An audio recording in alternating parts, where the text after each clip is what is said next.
शेकडा कुठे आहे रे? पुढे तुझ्या अलीकडे रस्ता म्हणजे साहेब डावीकडे.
जय भीम.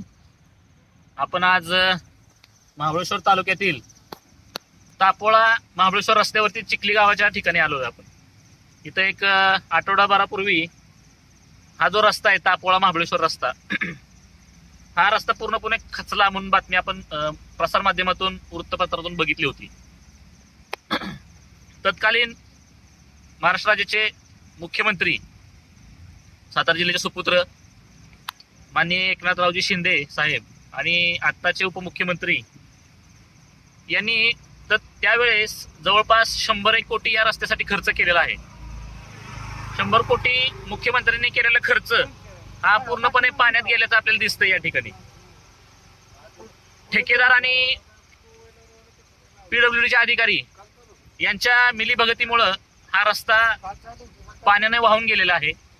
भूस्खलन मोठ्या प्रमाणात झालेलं आहे. पत्रकार बांधवांनी भूस्खलन दाखवावं.